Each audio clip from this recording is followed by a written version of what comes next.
Hey, folks, and welcome to Never Split the Party. We are playing Paizo Starfinder. This is episode 21 of our second season.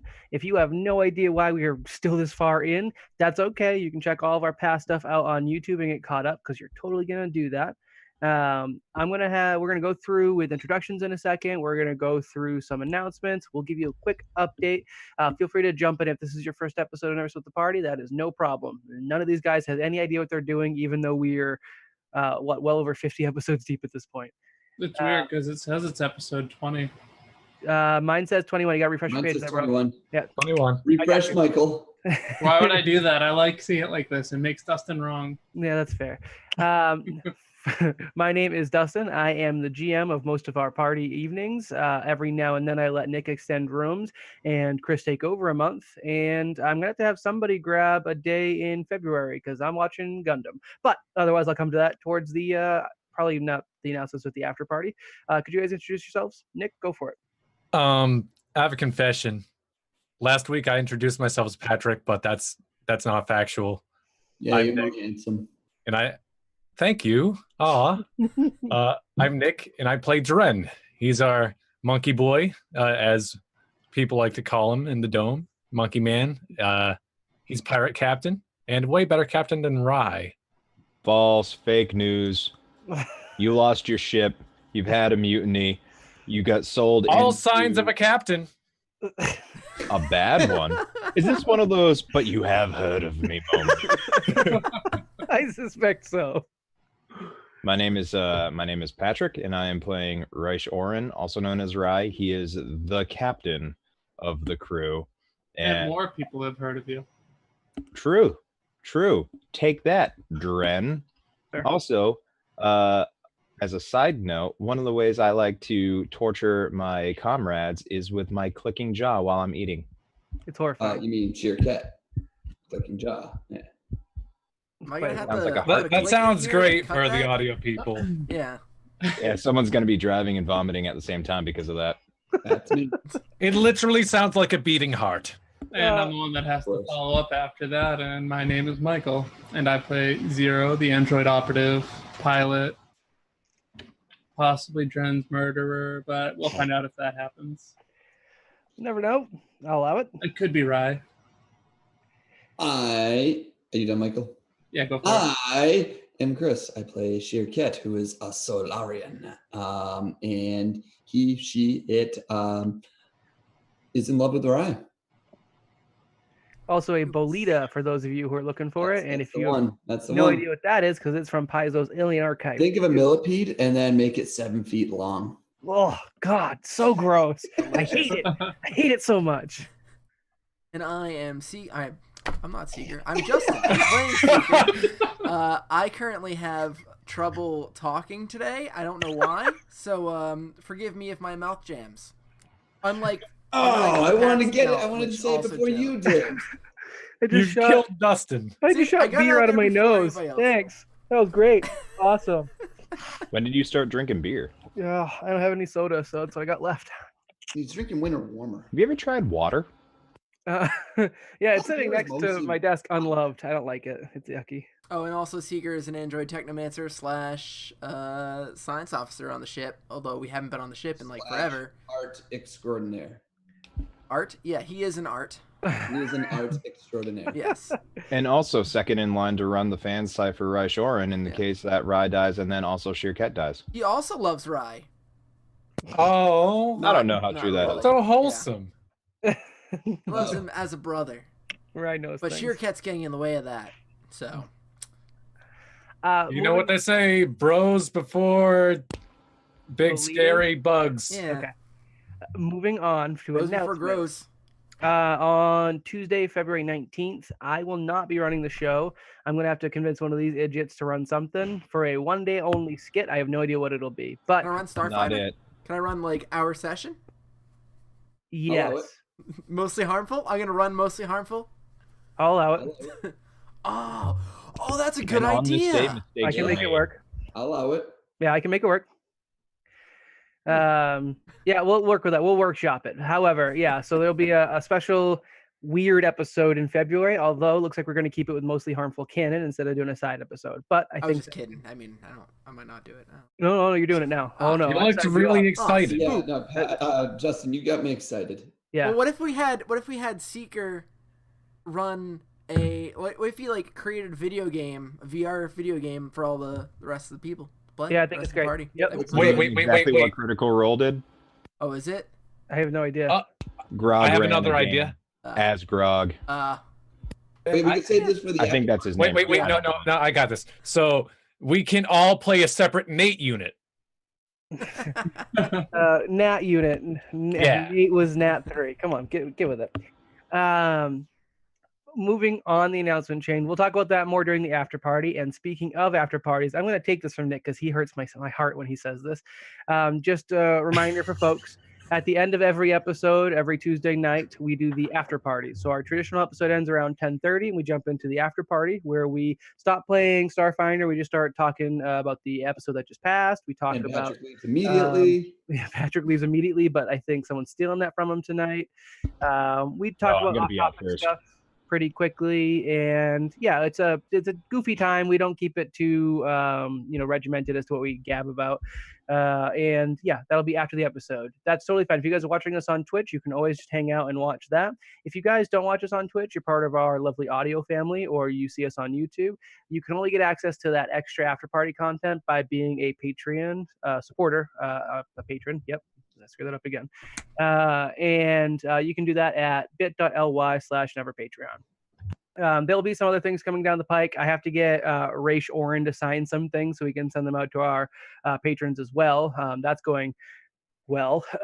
Matt, just stop by after work or something. And Just leave it in my mailbox. I don't even have to be there because we don't really pass in the. I tried. I did try. Yeah, he did. He reached out to me and said, "Hey, when are you going to be home?" And then I didn't reply to him for like 40 minutes. It was my bad.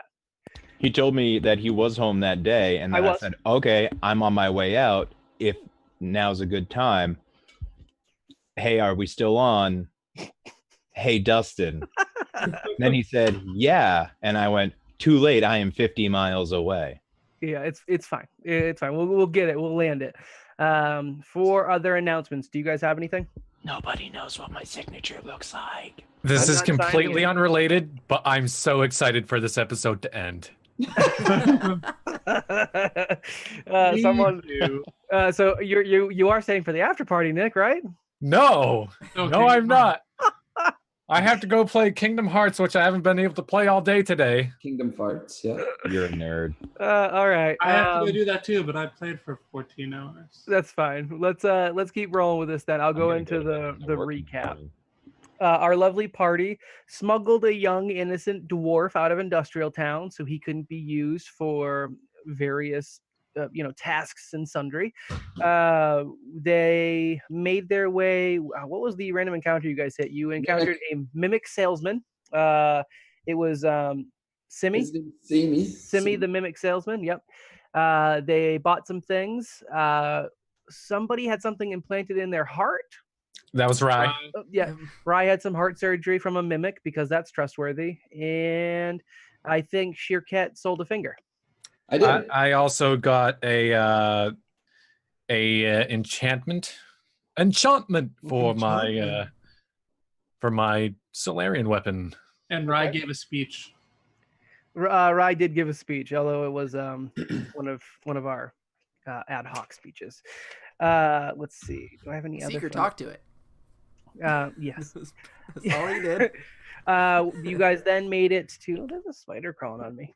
You guys Gross. made it to the next town over, which I'm not on at Roll20, but I believe it's called the Collective. Collective. Headed to, because you know that there is a semi-formal sort of arena there where you guys can get one of the items you need to escape from the dome. I'm not quite dressed for a semi-formal. Son of a bee sting. Okay.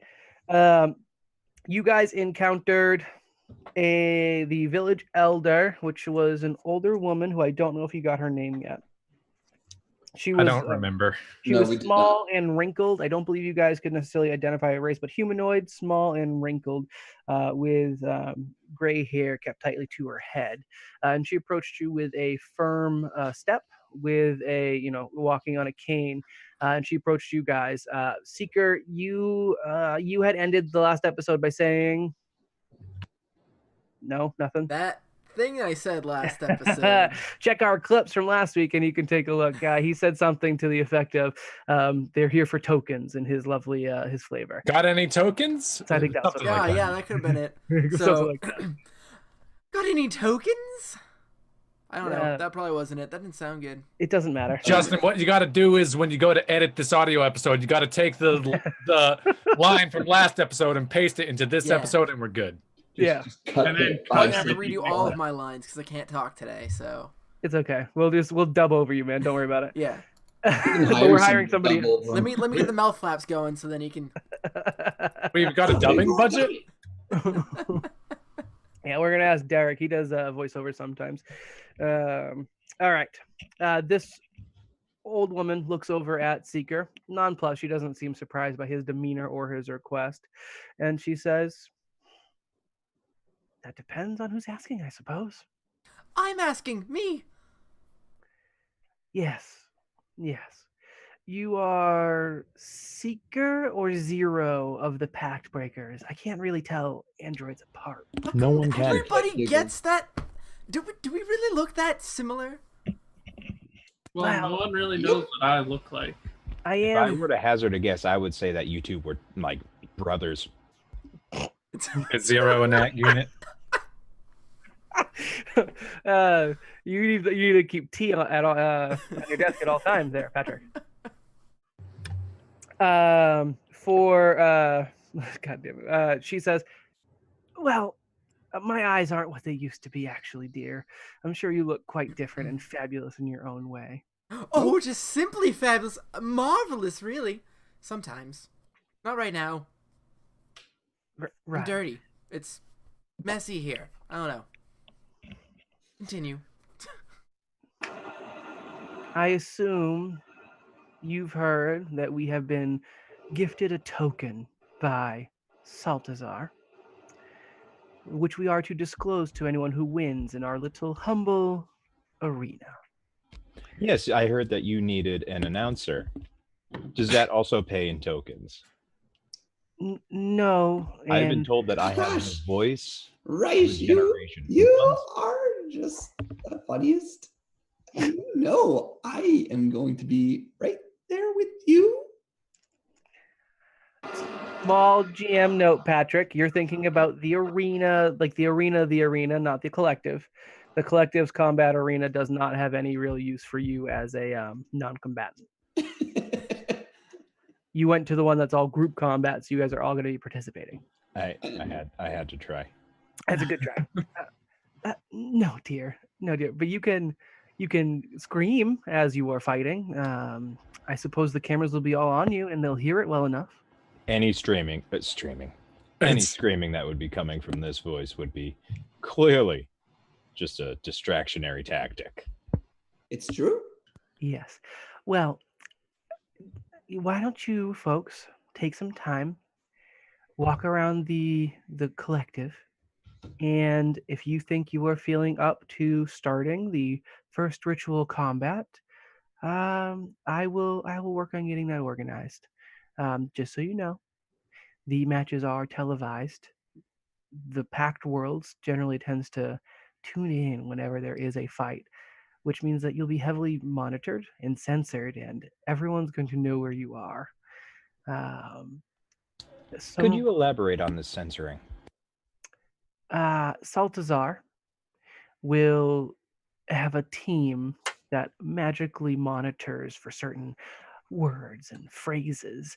And if you say anything to the effect of, I don't know, spilling secrets he does not want to know, he's been known to censor them. Cursing, screaming, harassing the audience, he's all for it. Talking about the BSU or the Gerson sphere in a negative light, or that one time that fella tried to insult Peppertron. That didn't go well. Why would anybody insult Peppertron? Pepper's cool. I don't know. Can I say spoop still? No, I just said swearing was fine, dear. Oh. He doesn't listen. I wasn't listening. Fine. Your ears look like they must have jammed. That's okay. Some ground rules for the ritual combat so that we're on the same page. At the beginning of the match, you will be asked if you would like to allow for surrender. That is one of the optional victory elements. Both sides must agree to it. If you wish to allow surrendering, but your opponent does not, it will be a fight to the death. Fleeing the battle results in death. Yes? All right. It's understood? Okay. Failure to kill your opponent because you're some soft-hearted, I don't know, whatever you folks are, will result in death. You mean people? You think? Oh, I don't think that's a people looking at the Bolita. Just looking around. People-ish. If both sides agree to retreats or surrender being allowed, that is fine. However, as a group, you only are allowed to attempt the ritual combat, a series of fights once. You can leave between fights and come back. You don't need to complete them 3 in a row, but there are 3 total fights. Failure to win even one of them, for any means, will cost you the token. So Altazar will come, and some of his goons will collect them.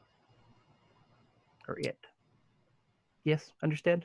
Are these other people that have just been traveling through the dome, or are they your fighters? Oh, I see. The people who are participating in the ritual combat. Actually, I make the decision as to which combatants are matched up. I have a series of residents, so they are not competing for the tokens most of the time, whom I keep on hand for such an event, and I try to put on a good show. Saltazar put me in charge of the collective for my showmanship. Did we get her name? You did not. Oh. Anybody want to? Okay. I guess I wouldn't expect Shirket to ask. That's fair. The second match, I will be honest, I give up to the Beastmaster, and he chooses whatever little odds and ends he's collected, and he'll do what he will with that, I suppose. And yeah, the first and third fight are curated by yours personally. And you would be Esmeralda. Ah. Well, it's wonderful to meet you. You still didn't confirm if you are Seeker or Zero. Oh, I'm so Seeker. I'm gonna call you Zeker. No, it's Seeker. It's Seeker. Oh, Seeker. Okay. Zero. That one's Zero. Zero. All right, dear. She squints, and you realize that she's got some cataracts up in there. And there's some kind of milky white going through her eyes. There's still some like recognition there. She looks for between you guys, but she definitely does have a hard time seeing. So she's probably not being disingenuous about mixing the androids up, or she's being rude. Who knows? Who can tell? I'd like to. Oh no, never mind. Go ahead. You can sense motive for sure. That's kind of what I was edging towards. Yeah. I'll do it. Sheer kick here. Would you believe me if I said my browser crashed? Are you trying to say you didn't log into Roll20? I got a 9. I am trying to say that maybe my browser crashed. 16. Sheer Cat. Working on it. Dren has no idea, takes her at face value. I assume he's just dismissive of the elderly in general. That I feel like that's Dren. Yeah. Sheer Cat, you kind of get this, you hear like a weird tonal shift that the others aren't able to pick up due to your little insect ears. And there definitely seem to be some sarcasm laced into not being able to tell androids apart. Yeah. Yeah, I only got 18. Seeker doesn't care. 18, you would have heard it as well. All right, so Esmeralda says, please, there's a hut prepared for challengers. It's over there. She indicates a hut that out of all of them is yellow, where most of them are red. If you need to have a bit of a rest, that's fine. And then when the fight's going to begin, I will announce it. There's not going to be any tomfoolery of people trying to attack us before we enter the combat, Not from the collective, and that's also why I'm not calling the cameras in yet, dear. If I called them in early, we might get some visitors from Industrial Town, possibly. I will say, once the fight has started, most folks know not to screw with Saltazar's ratings. So as long as you don't leave the collective during your bouts, you'll be fine. If you do, depending on how long it takes, you can expect some interference from, ne'er-do-wells. Do you have any other scheduled fights besides us potentially? No. If you wanted to see some fights, you could go to the arena proper. Here at the Collective, we only engage in ritual combat, which is put on when a challenger, or challengers, seek to engage for our token.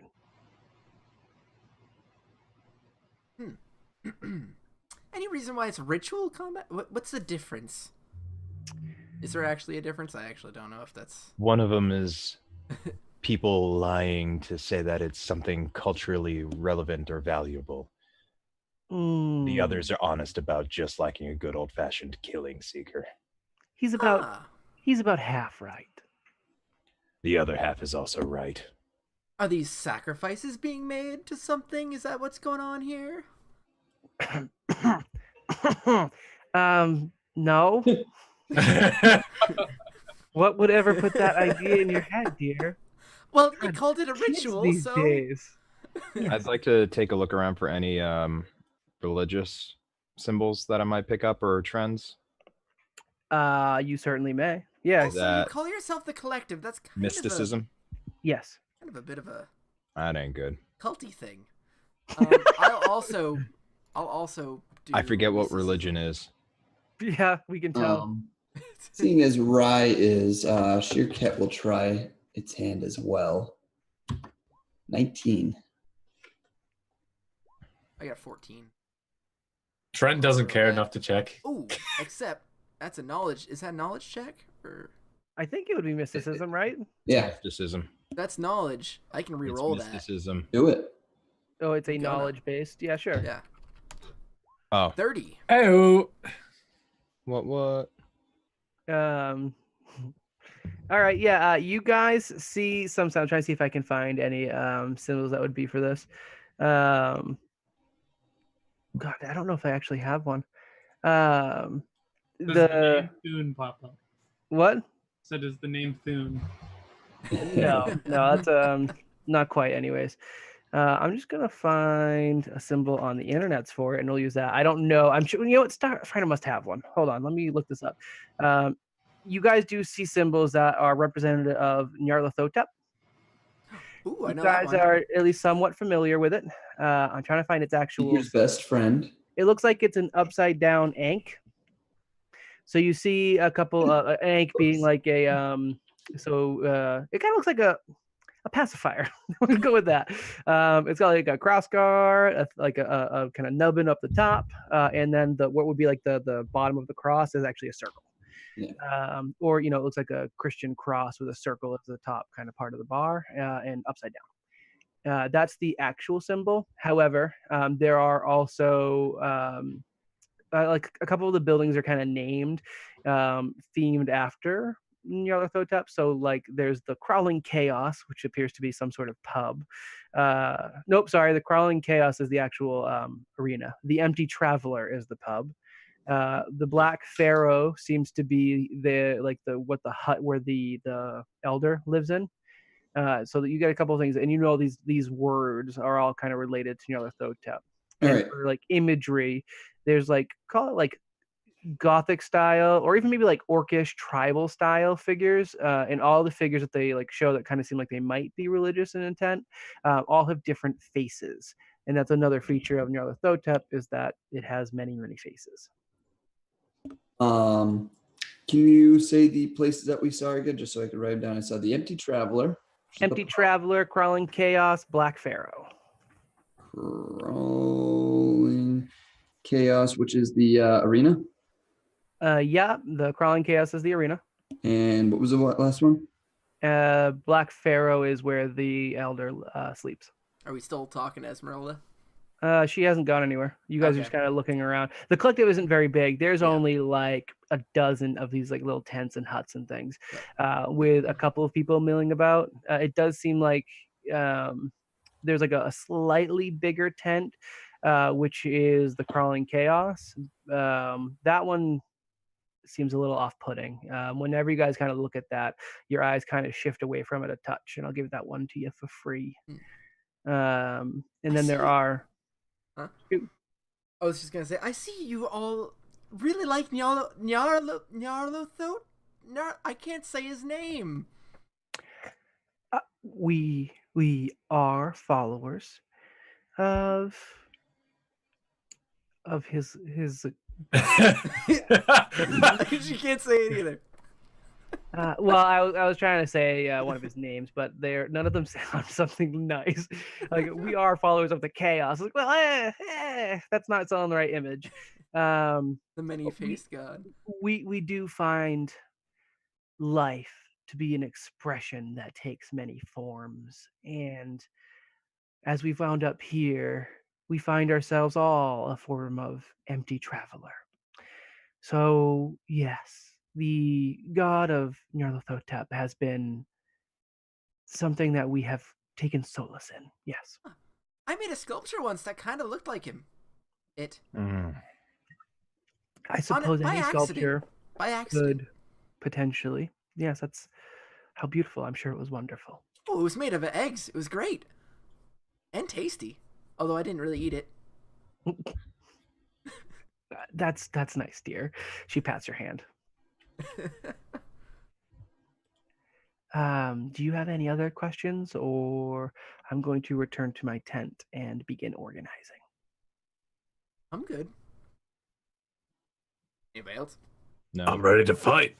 Of course you are. Well, The sooner we get out of here. when the group has reached agreement on the ready to fight, just come let me know. You guys just knock on the tent. You'll be good. Knock. Knock on the tent. We just kind of follow her to her tent. And Okay. You guys you're good now? We're not going to go around the town at all? What's the point? Okay. You're playing an RPG. You could RPG, you motherfucker. Okay, sure. Let's carry on. No one wants to go around the town? I wanted to go around town. We'll be back in an hour. She looks back at Arai. Maybe the captain should take in the opinion of his crew before making rash decisions. Right. I look at her and I say, lady, if you want to fight at any point in time, I'm going to have to make that call. They will talk to every person in this town ad nauseum to the point where you won't have to schedule a fight. They will fight us just so that they will shut up. actually, I think Reich Oren just wants to see my prowess in battle. I snap and I point. Sure. That's nice, dear. And she pats your hand. Ah. Okay, she pats both your hands. She The begins only to thing back into her tent. I look at her and I say, the only thing that I think that this town will likely have is information on what we're about to fight. Oh, God forbid, that might be useful information. That's what I'm saying is, where should we go to get that information? God, can we fight the old lady? Oh, and this is their what's your alignment there, Captain? I can fight old ladies. Neutral and pissed. NP. Sheercat recommends that she can fight old ladies. I mean, I'm pretty sure Patrick assumes they're all evil. Pretty much. Probably right. Pat thinks everybody's evil. That's because everyone I'm surrounded by is. So he's becoming tainted instead of curing you. All right, so she slinks back into the tent, just saying that's nice, dear, and some empty pleasantries, letting you guys decide amongst yourselves. Quick question, GM question to Patrick. You had wanted to potentially have a scene off screen. Mm-hmm. Do you want to do that now? If now's a good time. Sure. As everyone begins to separate, You hang back, and could I have everyone take their headphones off? Pat's getting development? Headphones off, headphones off, headphones off. All right. So as everyone begins to kind of mill about, you're mostly nonplussed and you're ready to go because you see this as the quickest way to get out of the dome. And as you're doing this, your bag, your holster, wherever you hold that static electricity pistol you got from Miller begins to vibrate, which causes you to kind of hang back and duck around a corner, secretly pulling out your piece.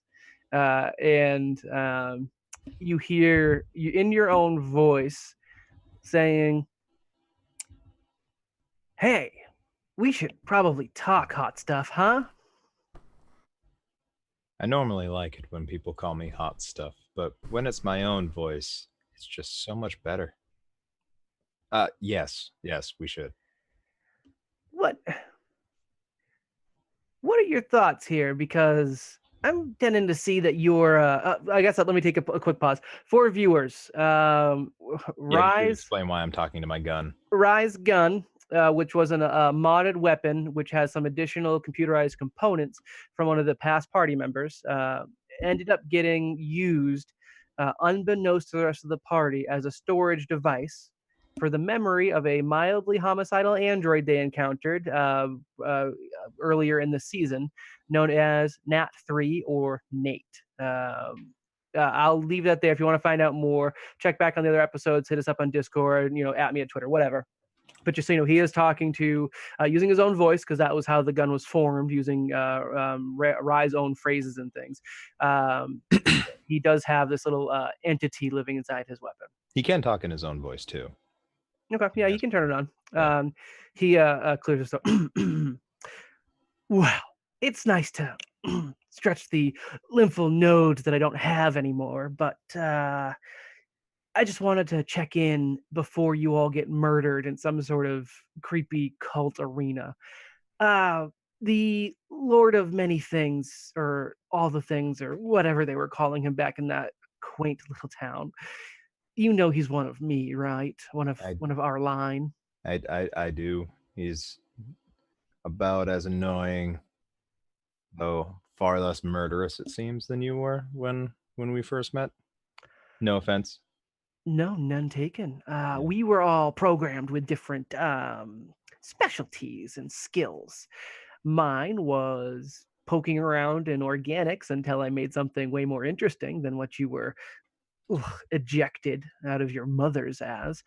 But he, Nat6, was modeled a little bit more around information brokering and gathering. He was also a bit of a special case, which is why I wanted to bring him to your attention. He was the first set that was made as a group. There was a quad of them that were built together to function as a unit. To have him alone makes me concerned. He should be joined by Nat, or rather, he is Nat6. He should be joined by Nat7, Nat8, and Nat9. However, I have not detected them anywhere near here. The other ones were not information gatherers. They were tech specialists. They were experts at subterfuge and bringing down regimes. And at least one of them was all about self-modification and became quite a aberration. The last time we had contact with any of them was probably several months ago at this point. So keep your head up, chap.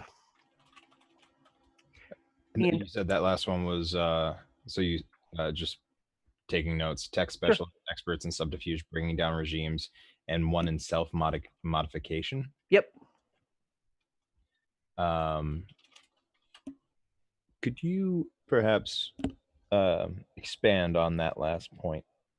The self-modification, you mean? Yes. I know what the others are, but I don't understand what his body was made to be compatible with as much technological items or even sometimes magical items as could be mustered.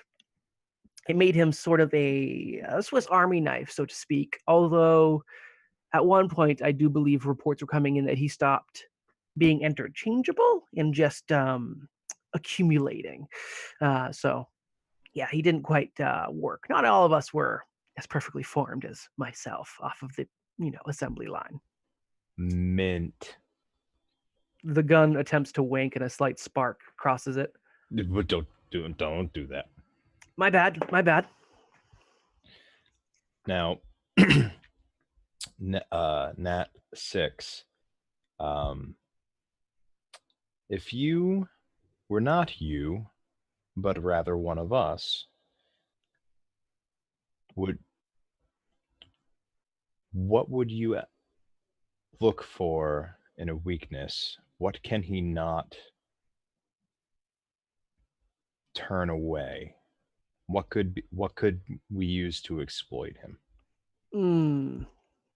I'm assuming that you would find it interesting to see a Nat unit go down. Yes, quite.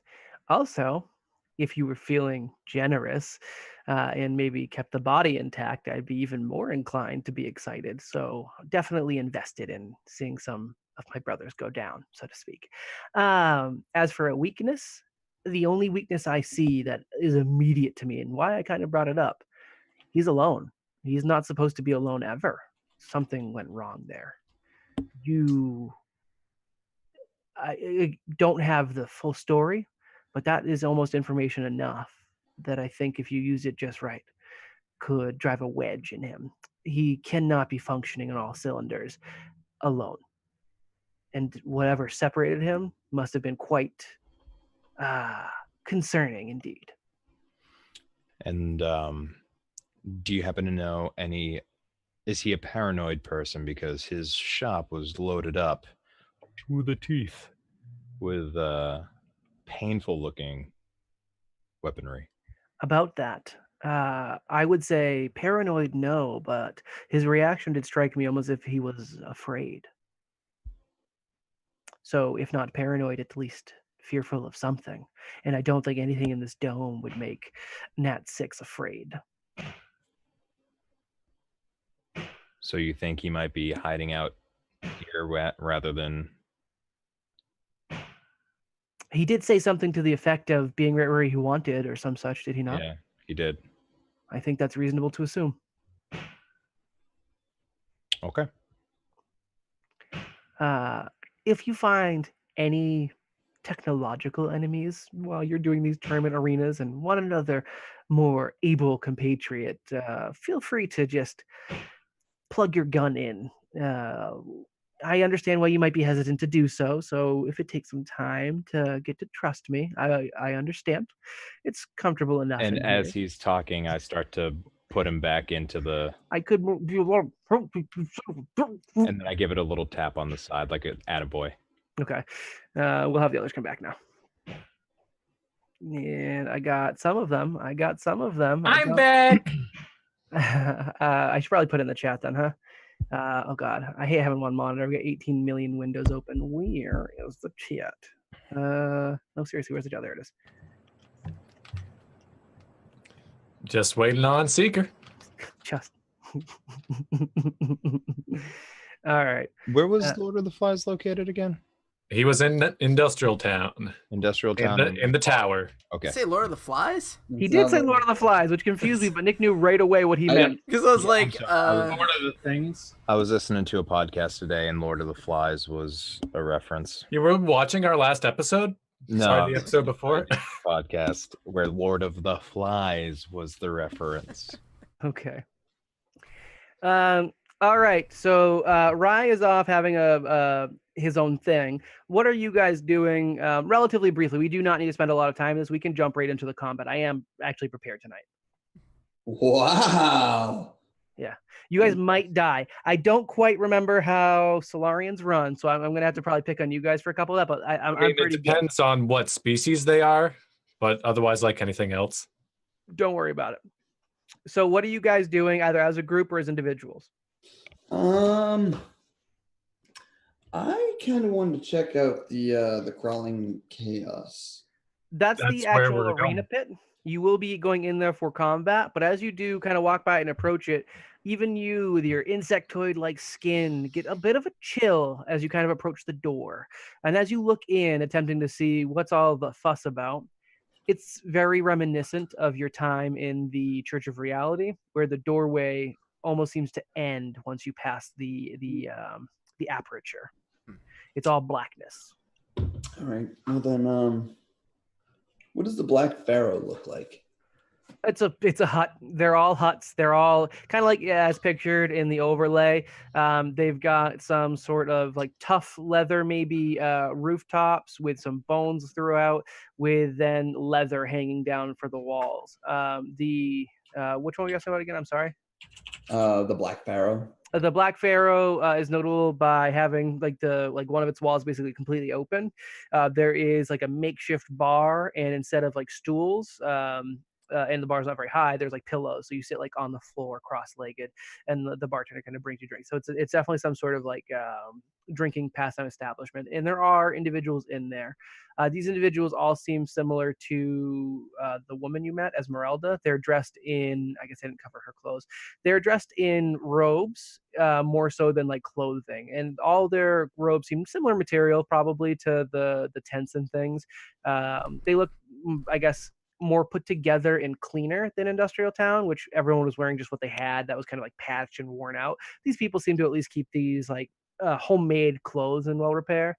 It almost seems like a commune or a cult, depending on who you ask. And there's all sorts of species represented. That includes, we had said mostly it's kind of like the species that are maybe less favored or less accepted in like normal society.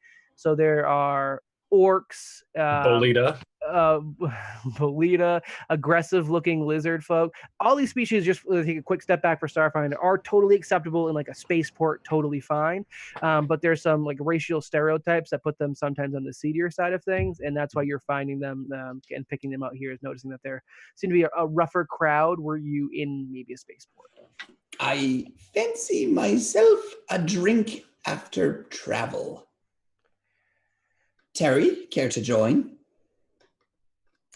Terry, the young dwarf you smuggled out of Industrial Town, says, "Oh, I'm technically never mind. Yes, very much so. Yes." And Sheerkat makes its way to the Black Pharaoh. Right? You said it's a bar, right? Like it's a bar tent. It's like a more like a pavilion than a bar itself. But yeah, I'll go with. But I also want to do something else really quick. Okay, sure. As we're leaving, Esmeralda, I want to look at my hand and just check it out, and maybe cast detect magic on it. She touched me, and then she also touched Rye, and she also touched who else? She touched? Hello, Sheerkat. And this is a culty place. I'm not having it. So yeah, I want to just check out my hand, detect magic. Is there anything going on there? I will say I don't think this is canonical gameplay wise, so we're gonna fudge it a little bit. I will say there you get the faintest wisp of fading magic as you kind of look at your hand, not as if there was a curse or anything put on you or magic actually used, but I will say you're still getting a little bit of the faint aura of the woman. Okay. So it was me, Ryan. Who else was the other one? Sheerkat. Sheerkat. When that woman touched us, it's a little magical there. I don't know what's up with it, but something's up. So keep an eye out, or however many eyes you have. I can't quite tell. Yes. Some Harry, keep stuff. an eye out for magic stuff. Yeah, not to mention, she also touched Rye. Yeah. How dare she? Well, she touched did. Rye? She dared. She did dare. She dared a lot. Esmeralda did there, dear, and patted your hand. No, that wasn't me. Yeah, it was you and Sheerkat. Yeah, because you were talking. It was supposed to be you. Sheerkat intercepted one, and then I said she pats both of your hands. Oh, okay. I'm sorry. I thought you were saying that about Seeker. Seeker out here. He doesn't again, know. Seeker's reading into it a little much. It's not so much that she touched individuals. It's just that you are getting a faint wisp. Yeah. I just thought it was kind of a weird thing, especially because who touches people here? I'm going to take one more step forward and backward.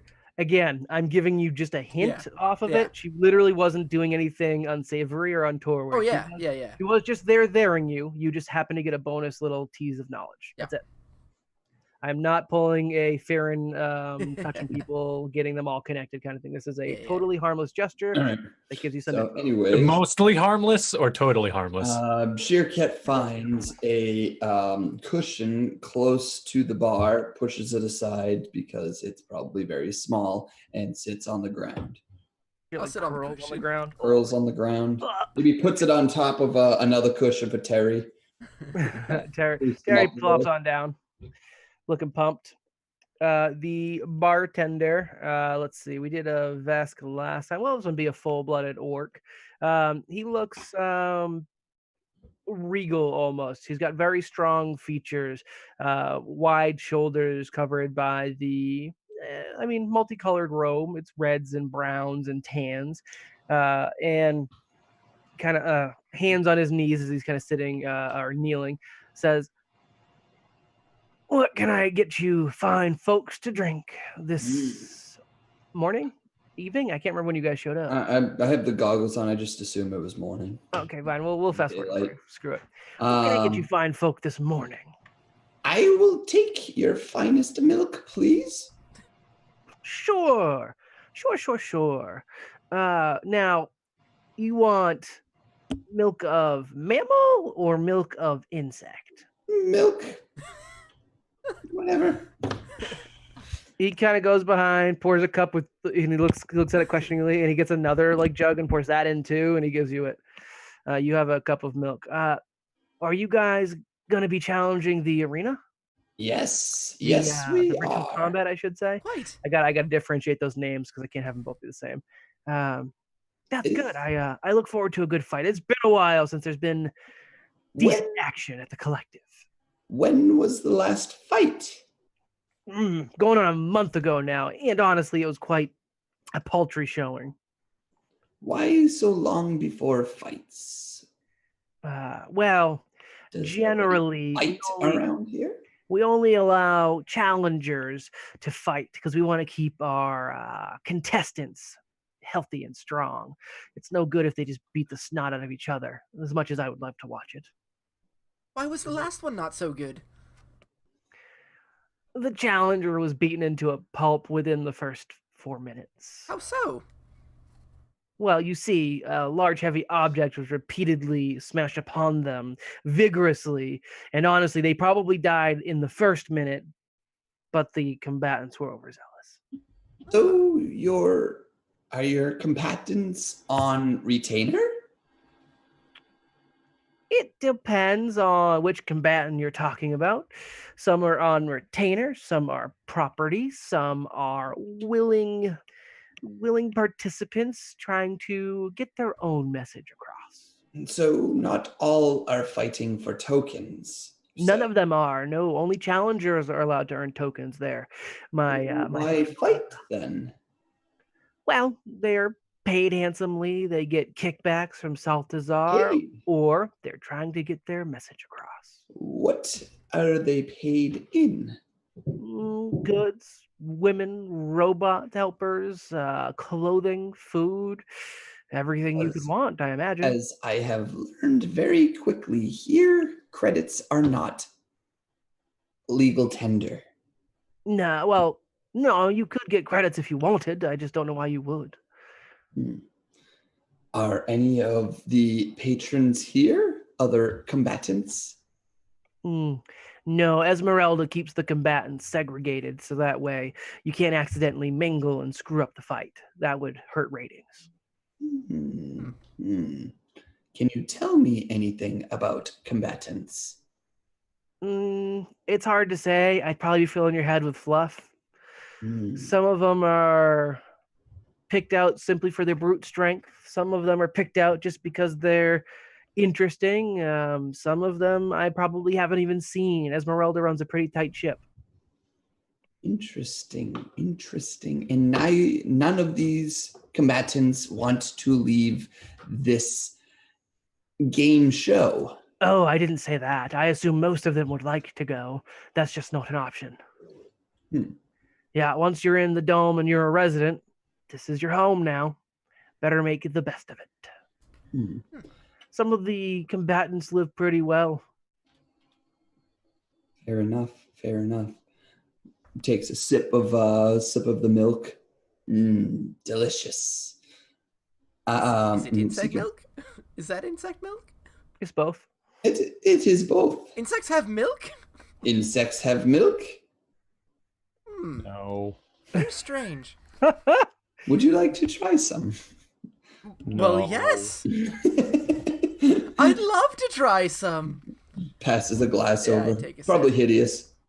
It's Probably. yucky looking, and it's Slightly greenish.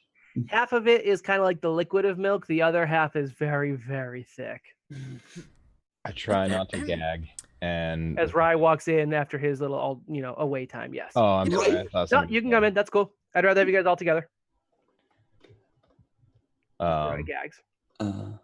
I overheard you guys talking about the fights. I was just wondering if I could get a question in. Oh, you wanted some milk? Yeah, here, have some. Right, It doesn't taste very good to drink, but I think it would taste really good in cereal. I don't Raish like Orin. milk. I don't like Raish milk. Orin. Any milk. You know where that stuff comes from? And I just Yes. push it back as ugh. You're It's a bit smaller than I expected. Reich the murderer. That's what they call him around these parts. Ooh, Rush the murderer. I like that. I never played that role. We've Yes, been calling him you did. that for a long time, but nobody else has. You had a question, Mr. Murderer. The orc does seem to be having a That's gas. Mr. Reich murderer to you? I look and I say, yes, I do. I don't have a clever quip of my own, but give me time and maybe I will. Are there any repeat fighters? Like, do they have a standard first round? Is there anything that we should expect? No, not really. The first round is where Esmeralda likes to get flashy. They're a little bit more exciting. Be prepared for shenanigans, I guess. The second round is the Beastmaster's choice, and that's usually just something vicious. The meanest little bastard he's picked up. Sometimes more than one little bastard if they think it's just, or just enough. The last one, well, I don't think anyone's ever made it past the Beastmaster. He's kind of a jerk. Who is this Beastmaster? Oh, Fred. Yeah, Fred the Beastmaster. Yeah. I love it. Yeah. Beastmaster Fred. Fred runs the second round, and he's got his own little menagerie. I think he must have some sort of deal with Saltazar to get all these interesting animals. I also think he might be the one that trains the beasts for the arena. Where's Dread and Zero in this and all this? I don't know. I'm waiting for you guys to finish your scene, but I actually think I want to not have a talk with Zero, but I might want to do something with Zero. Okay. I'll Whoa, segue to you now. guys in a second. Yes, I'm done, by the way. Yeah, okay, I'm no done. pertinent questions. No pertinent questions. Rye? Nope. Okay. All right. The I one just thing... assume Terry's drunk. Actually, could I get Terry? Terry has ordered. He got a fondness for the battery acid stuff that the Vesk in the last bar offers. So he's pretty much sloshed on that. He smells like an old car, and Good. We're smells gonna have to keep Dwarf? that one away from Rex. the orc. Could I have the three who are present run a diplomacy roll? Yes. What are we doing? I'm just depending on how the bartender's kind of taken to your. Nat 20 for a total of 31. You really liked your like of milk. 25. Nobody ever orders the milk. 15. Not bad. 15. Just after expiry, too. I love that that Seeker's roll shows 16 plus minus 1. Plus a -1. Yep. Unfortunately, it's not going to be high enough.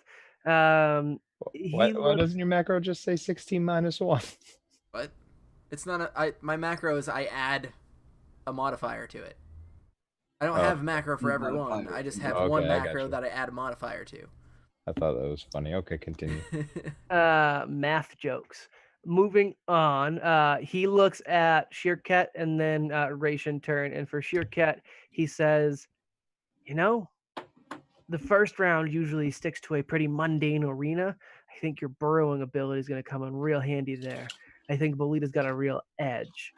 And to Raishore, and he says, you know, for you, usually the first one is definitely a group of equal size to make sure the first brawl is quite exciting. I would shudder at be the name Brawl. I would be mindful of your surroundings and make good use of the people you're with. Don't slouch, and in general, don't stay too close together. Okay, yeah, you guys will be good. You'll be good. You'll be fine. Do we get his name? Nope. Oh.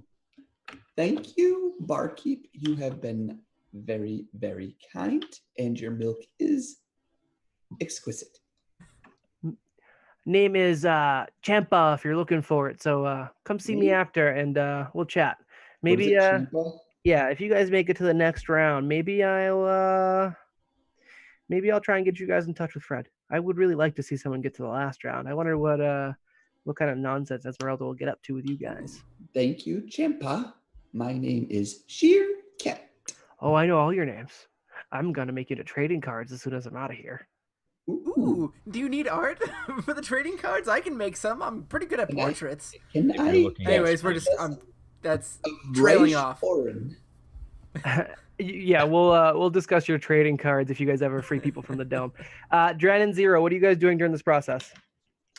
All right, I was going to look for their fighters to. Same thought. Okay. Yeah, let's go. Dren and Zero adventure, maybe. So as you guys are, so you're looking for where the fighters are? Yep. Yeah. All right. So you guys kind of search around. You do a quick perimeter sweep. You look through the buildings, and you don't see anyone that looks like they're gearing up for a fight. You don't see like a dojo, a barracks, or anything like that. And you eventually make your way like kind of in front of the Crawling Chaos, their little tent for combat.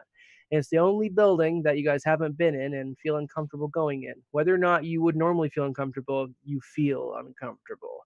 It comes over you like a shadow and clings to you whenever you look at the doorway. And from behind you, a small child. This will be a young boy, probably 6, maybe 7, pale with pointed ears. Not clear if it's an elf, but maybe elvish, half elf, or another race with pointed ears. It's hard to tell on the diminutive features. And kind of as you turn, it's just there behind you, and you give a little bit of a jolt or not. That's up to you. If you think kids are creepy, I do. He's got a lovely little bowl cut around his head, and he kind of looks up and he says, "What are you looking for?" Before I address this kid, the building, the crawling whatever it was, Chaos. Crawling Chaos. Yeah. Does it seem like it can hold like a fight, like a large group fight, or is it smaller? It's the biggest of the tents. It looks like it would be a pretty compact fight, though. Okay. It wouldn't have anything arena style, and you don't know how any sort of audience would fit in there. Again, if it's televised, maybe you can do a lot with cameras in a small space, but it would definitely be. It's much smaller than say like an athletic field. Okay, so like for us going into a group fight, be like, oh, that's kind of. Yeah, and also if you were in there, it feels like it would probably be a brawl or melee because there's not a ton of room for shooting. Again, you can't see inside of it, which again, due to time in the Church of Reality, I'm giving you the free. You've been triggered, and I think you kind of get what's going on there. Okay, then I assume, so I'll address the boy. I kind of do a nice little squat, and I say, "Where, little boy?" Do you get a similar feeling from the boy? Give me a perception check. Okay. 15. 17. You notice that the skin is unusually pale. The eyes are extremely pale. The hair darker, so it seems almost like more of a hat because of how it cuts against the contrast or contrasts against the skin. You don't get the same feeling, but there's definitely something off about the kid.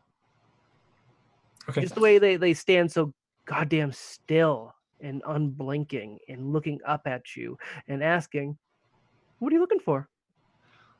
Yeah, that is kind of creepy. So I squat down and be like, which one of the fighters of this here arena is your favorite? Oh, usually the ones that win. Are there any that always win? I've never seen anyone beat Grog Gog. No one's beat Grog Gog. And Power Force has a bit of pizzazz. I like them. I like them a lot. Do you know where I could find or where we could find them? Well, when it's your time to fight, find them in there. He nods to the tent.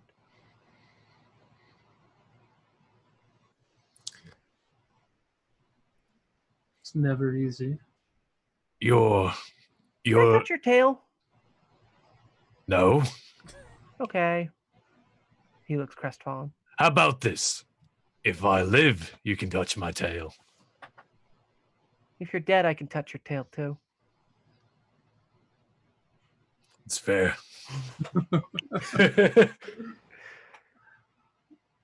He keeps looking up at you unblinkingly. This one's a strange one, isn't he? There's definitely something wrong with him. Something wrong with you, android. No, just an android, actually. That's what I said. Well, I don't know what you are. Okay. I stand up as you slowly slip away. What are you looking for? What are you looking for? What are you looking for, mistress? What are you looking for? What are you looking for? Can I help? What are you looking for? Is he like, if we go to walk away, is he following us or is he standing in place? He stands in front of the door. He doesn't follow you. But what are you looking for? I imagine we both agree to walk away. What are you looking for? Yep. Yeah. Hey, wait. What are you looking for? And as you guys walk, maybe you pass 20 feet away and glance over your shoulder when the silence begins. The boy's gone. Disappeared from your field of view. Well, that was strange. The one-time secret would have been useful. Actually, you guys want technically, wouldn't you have been useful in that situation as far as mysticism and all that stuff goes?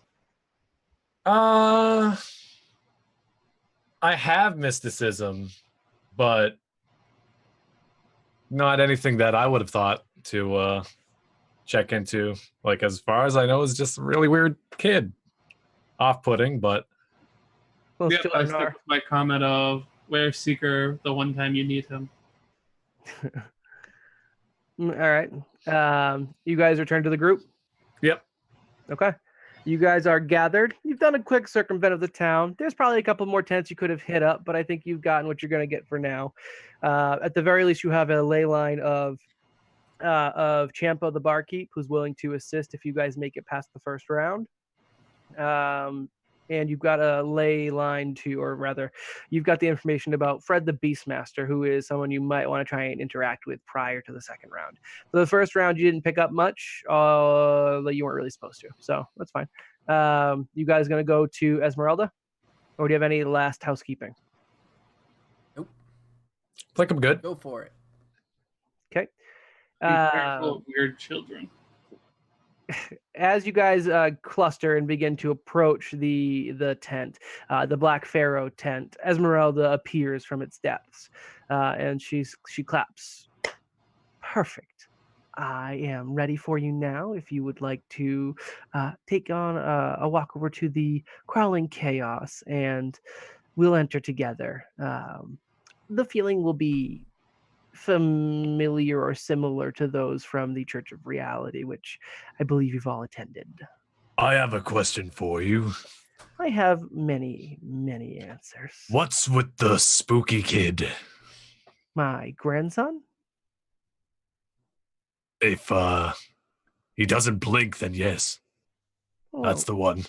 I suppose he blinks when he wants. Children, young children, just want to see the world. Why would you blink? He's weird. And you have a glowing crystal and a weapon that forms on your prehensile tail. What of it? Yeah, but I ain't like him. I take a second to just look over at him and go, she decides what tries to kill us. Good, Patrick caught on to that. Good. Perhaps you take this moment to shut up. And I look back at Esmeralda and I say, I'm so sorry about our friend. He is a little, I don't know if you picked up on this, but he's a little different than That's a everyone little bit of a else. strong word. Just a little different. He meant no offense by it. He doesn't understand what's appropriate to say to people, because that's just, and then I lean in, let's be honest, he's not exactly normal. So I apologize. And I'll make a diplomacy roll or whatever if needed. Do it. Weird. Usually he apologizes for me. I got a 38. Dang. She pats your hand and says, there. I know. Thank you for your kind words. I detect magic on that hand. You detect magic looking at her? No. Are you just sure? kidding. That's a joke. You can. I mean, I could. Do Oh, it. just do it. I'm doing it. I'll do it, yeah. You were pretty paranoid about her earlier. Because the alternative is after this, he goes, I should have done it. I wanted to. Yeah, I should have done it. And his hands as are you- up in the air because this is how I Justin thought it would talks. be a little rude to do so, but I mean, when has Seeker cared about that? So yeah. As you stare intently, because it's kind of obvious when you're doing things like this, Well, I need you to make a will save as you become that's awash in Oh. a wave of magical energies. Worth it. yeah. All right. So we'll say, let's see. Beat a 25. Yeah. What is my will right now? 7. All right. It's got to be a 19 if it helps. Nope. Okay. Did not. Make a quick note. Yeah. It hasn't manifested yet, and I have to find if there's a chart for it already existing. If not, I'll throw one together. But you've just picked up a minor insanity. Ooh. I like It's not that. it's not a permanent fixture, and it's not going to affect you as long as you are in the collective. But as soon as you leave the collective, I'll have to bust out a chart and roll on it to see how it manifests in Seeker. As you look at her, it seems as if she lights up like a blazing torch, or like when you stare at a light bulb in a dark room and then turn it on, you immediately get retina flares that deepen into your soul and begins to twist something in your brain. As a reaction, you immediately shut it off. You look away, you avert your gaze, you try to take away the detect magic. You weren't quite fast enough. It managed to wiggle something into your head. The feeling is very reminiscent of the doorway that you guys are kind of approaching now, where you try to avert your gaze and you feel uncomfortable going near it. And you remember back to the Church of Reality and its doorway, and it feels somewhat familiar there too. It's quite possible Esmeralda is responsible for both of these. Effectively, what they are is portals. All right. My eyes jammed. I start rubbing my eyes. They seem to jam. She pats your hand, and everyone else hears. I don't want my hand pat. Okay, so as you move away, she still pats the air, and everyone else hears her saying, "They're there, dear," but you hear, There, dear. Oh. But no one else picks up on it. It's just an old lass. I don't think I can. Telepathy isn't a thing that I can do with everybody, is it? Or I'm not sure of your abilities. I can't remember if it's just Rye that has the one that can open up a channel to everybody, or if I can. I can open up a channel to people, but I wouldn't know to do that. So pushing you on into the tent. If you all will join her into just the tent. moves us forward with GM magic. Yes, please. Well, if you want to have a conversation, go. But she's kind of ushering, and I basically just wanted to tell everybody that, like, hey, yeah, something's not right with her. Don't mess with her. You say that while we're talking. Power Rangers. No, telepathically. How do you have that? I do have telepathy. I just don't know if it's to everybody or if it's just to one person. I believe you're allowed to do it to the group. Yeah, I mean, I could just do it over and over and over again because it's a level. That's 0, fine. You convey the message, and we pop out the other side. Yeah, and as you guys enter the tent, you are not inside of a tent.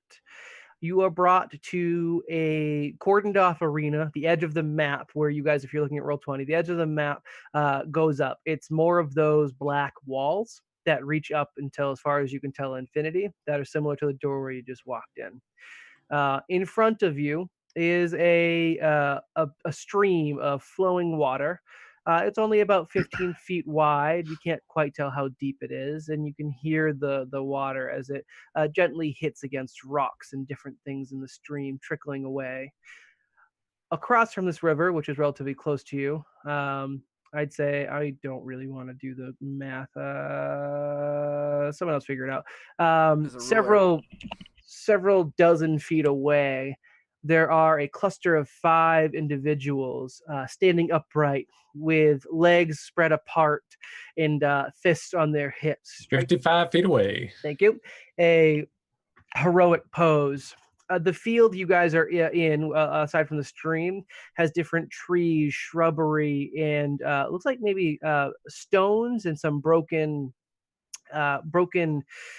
maybe altars or structures that have all crumbled either due to age or destruction. It's hard to say. It's a relatively peaceful place. It looks well lit.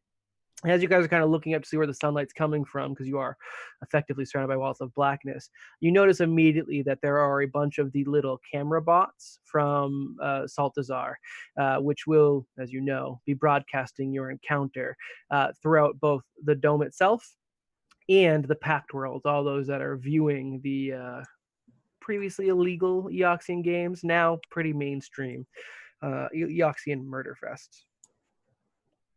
As you guys walk in, Esmeralda does not follow you, and you are left alone facing across this brook to these 5 individuals. While they're some distance away, the 5 individuals stand out because they seem to be wearing full bodysuits, where they have helmets, uniform-looking clothing beneath that, and they all each represent a color. They have one monochrome color scheme. Mastodon! Triceratops! From left to right, you've got one dressed in yellow, one dressed in blue, one standing in front of the others dressed in red, next to them one dressed in pink, and the last dressed in black. Quick GM side note, the map we're playing on came from Neutral Party, and the tokens, while these are bad representations because I made them monochrome and they do have many colors, they are from a token generator from 2 Minute Tabletop, which I would strongly recommend people check out. I'll put them in the show notes on YouTube and in the podcast, and they're on Twitter. We'll chat about them in the after party. But super cool things. The token generator is really fun, and they're 2 Minute Tabletop's expanding on it as they go on. It's a really nice way to make really quick tokens that copy and paste into your online tabletop super quick. All right. Back into it. You have these 5 arrayed in front of you. Heroic pose. I'm going to allow you guys to organize your party however you want. You have the 2 rows you're in. The row you're in and the row in front of you. Those are the ones that you guys can be in. I don't care your order. Go ahead and set that up. For me, sorry people on Twitch, this is probably not going to look the best because it's really hard to get this whole battlefield in view. So, without it being super tiny. I would just focus on you guys for now, and then the closer we get, the more we can move the map. Question for you: is this kind of like a cliff, a little? Like, it only goes down. I'd say it probably goes down about 5 feet. Yeah. So yeah, it's a little bit of a lip into the river. and does it go back up on the other side? Yes, but there is a gap you can see where there is Yeah. like a path that leads to where they they'll announce themselves as they kind of scream and they say, "Power Force, assemble!" And they all strike a different pose, where one is kind of making an L with their body for no apparent reason. One is T-posing. One is T-boning. They're just doing different Did you poses. say one is boning? T-bowing. Oh, T-bowing. I said T-boning because I said T-boning. I thought you said. Never mind. All right, continue. Sorry, I don't know football or religion, so I was really out of my element on that one. Me too, dude. I'm right in the same boat. Yeah, he's kneeling, or they're kneeling. They're multi-genders here, kneeling Three with of them are their. striking pose, and two of them are getting down. And One of them does the Captain Ginyu thing where he looks between his legs. Well, as you know, yeah, I'd say the red one's probably doing that. Yeah, he's turned over, rear facing you guys, and is looking at you through the legs. The Ginyu Power Force may very well be the combination of Power Rangers and Ginyu Force. Hey! So there you go. They are standing across from you. The one in red, who does appear to be the one in charge, shouts out, "Hey, hello there, challengers! Nice to see you." Hello! Hi! Hey, that one. I'm gonna punch that one right in the face. Please don't! You guys, are we doing this to the death or not? No! No. What? Well, No, No, and I I just guess cover Seeker's mouth. no. No, Okay. you're not. All right. I will accept Cover the other mouth. surrender. Oh, okay. We allow surrender as well. We're cool with that. Awesome! That's what I was gonna say. We wouldn't be the Injustice Society for Justice if we, killed everyone. All right? Okay. But we're going to hurt him a lot. This is a bastardization of a wholly innocent and wonderful thing, Dustin. Did you guys want to, he's still talking to you guys. Did you guys want to say something before we started? Do you have like a team motto or? Yes. Do you want to surrender now? I will allow it. Well, prepare to fight. I'm more with the android on that one. We're here to fight. We gotta pound some justice into the pact breakers. I was going for a I Pokemon am reference, not but, a pact breaker. Nor am but I. I will break your face. Well, you are a team. Unfortunately, it's a team combat, guys. Come on. We didn't decide on a name. Oh well. We weren't told we needed one. You're, as far as I know on the screen, you're labeled as the Pact Breakers. But Is there a screen with a almost like a red guy throws Forward. his hand up and snaps, and one of the little robot drops can like a we- pennant, which ends up Can being we an LCD add screen. and friends to the pact breakers? So, what is it going to be? Could you say that again? Pact breakers and friends. It's long, but we could do that. Thank you. I'm expecting like the Pokemon Stadium And type the scoreboard. Justice Society Against Injustice is not long. Well, you said that backwards. It's the Injustice Society for Justice. I think you got it wrong, friend. Well, we're it. I think we would know. I don't think you do. I think it's a great name. You be quiet, Rye. You think everything is great. Because it is. All right, anything to say to the crowd? Because everyone's going to be watching this. Let's get this on. Peace among worlds. And so Sheerkat grabs its little moat in front of it, and I just created this in the past 10 minutes. That's awesome. Audio listeners, he's made a Solarian weapon effectively out of a wooden dowel and some paper. nice. All right, but you guys don't have anything to announce. Turn, you asked me to give you the opportunity to announce something. I didn't say when, Okay, but no, I suppose you don't have to. that I will announce this now because you've asked ever so nicely.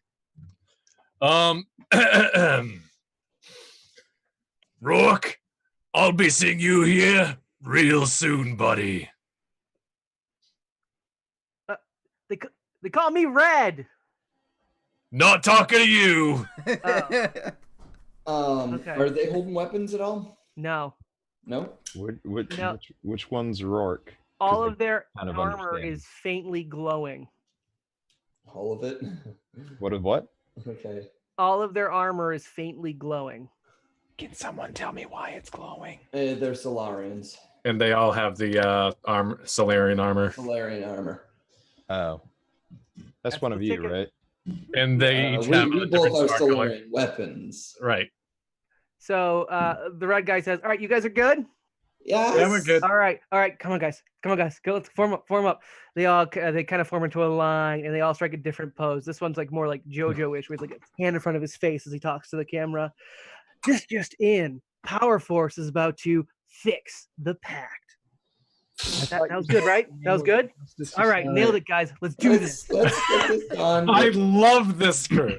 You hear me shout, I thought you said you were the Injustice Society against injustice.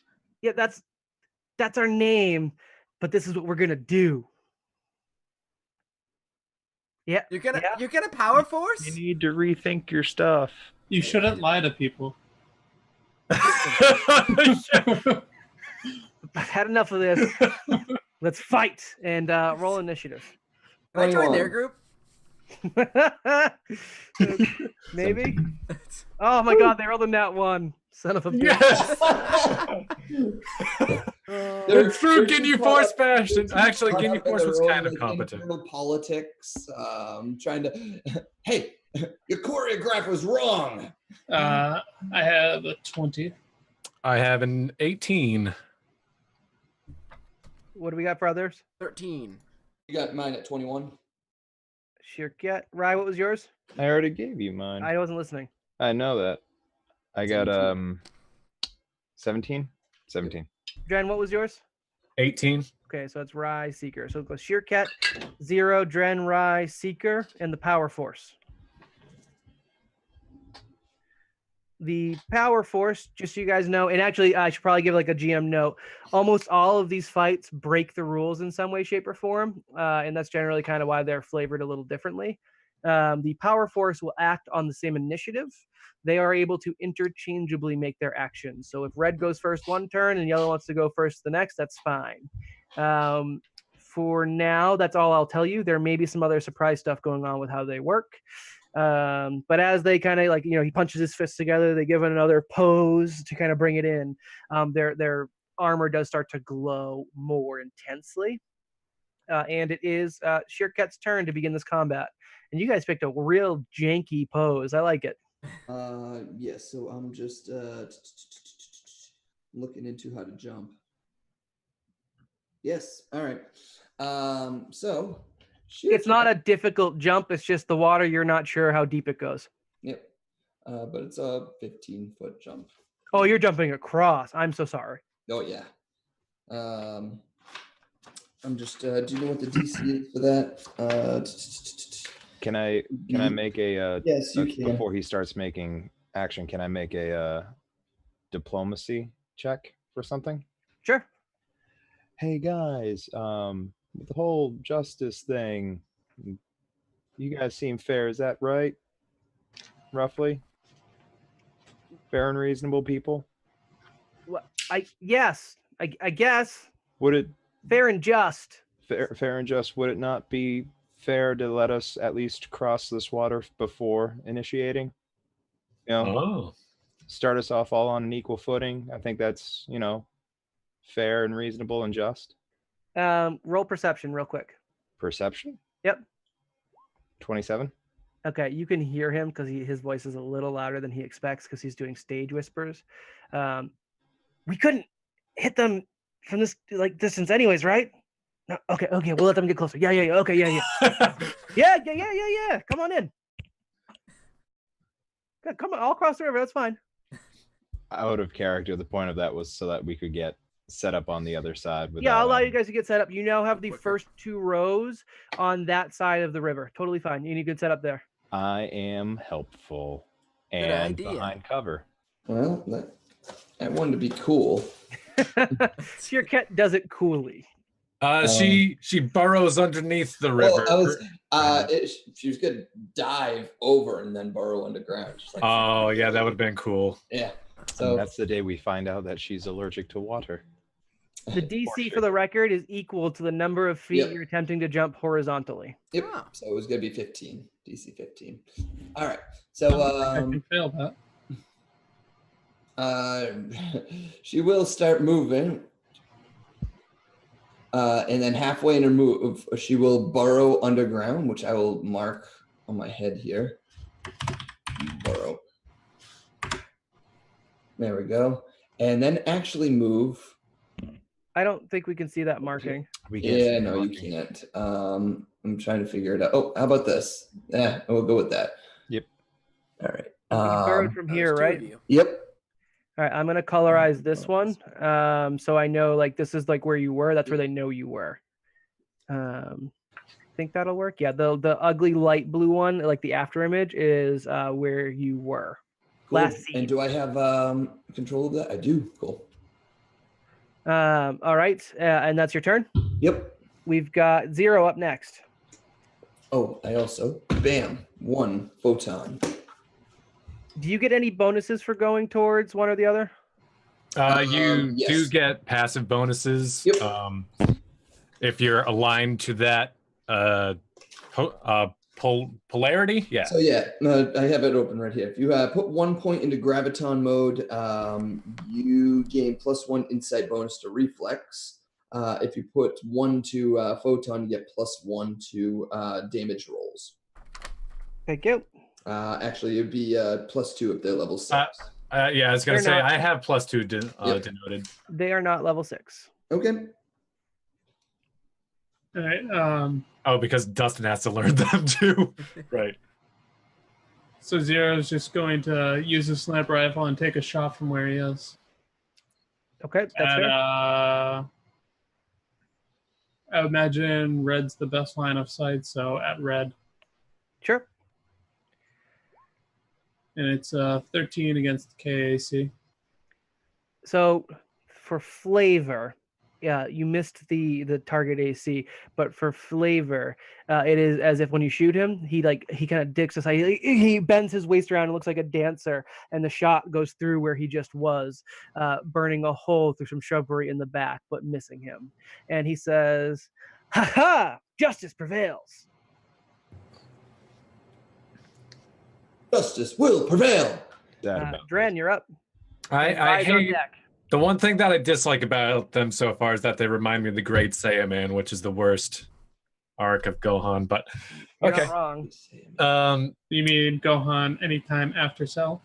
That one's especially bad though. They gave it time. It was ugly. Right. That there was a lot of development. It was real. Not some rando to fly. Jeez. So Dren is going to move up. Let's see, 30. Okay. I'm going to move up over. Okay, that's not tracking. Up over to the left. Is this high cover? Is this full cover? What kind of cover is this area right here? You can crouch behind it and get full cover, sure. Okay. I'm gonna crouch right there for now. I'm gonna pull out my pistol with my hand and not my tail.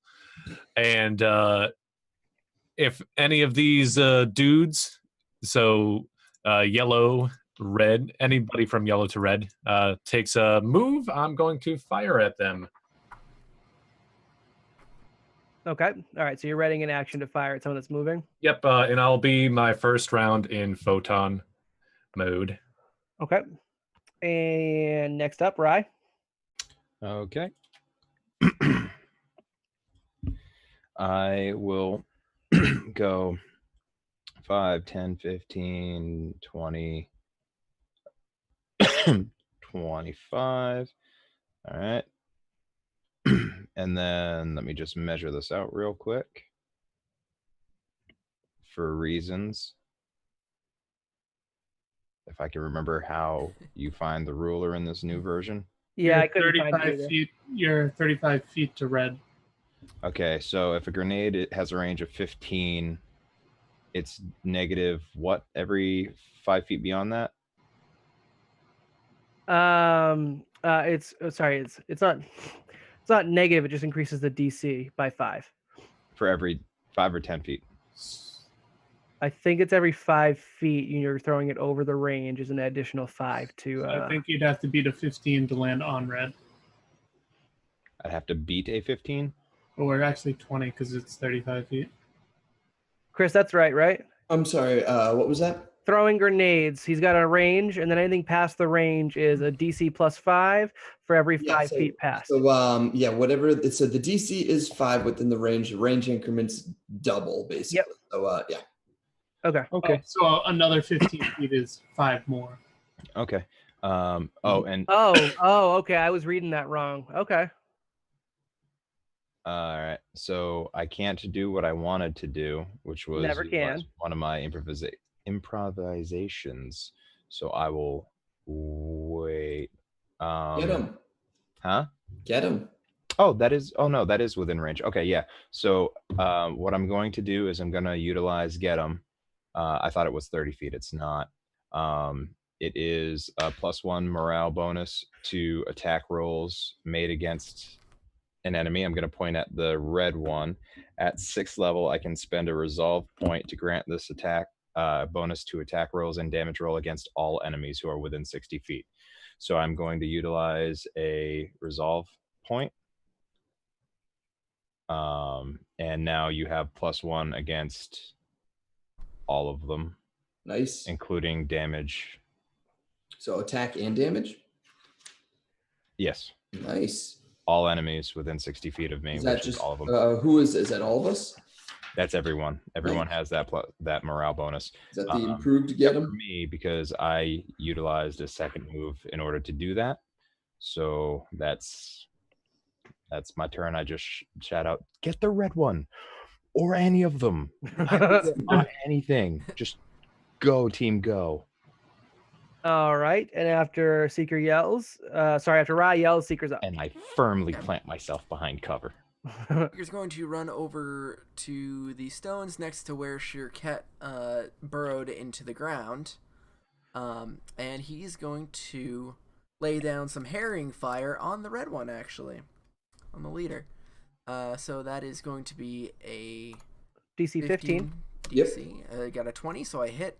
Nice. And he's going to take another +2 circumstantial bonus. It's not morale. So they stack. He's got a +4 bonus now, right? To hit him? To hit him. Whoever attacks first before the end of my next turn gets another +2. That's correct. My bonus is also up at the. Well, that's what you. So you gave a morale. He gave a circumstantial. So everybody gets a +4 to him. Well, mine was only +1. Oh, all right, then +3. There you go. Well, I did not take improved. Instead, I took inspiring boost so that I can be a Healy boy because we don't have any Healy boys. Good job. All right.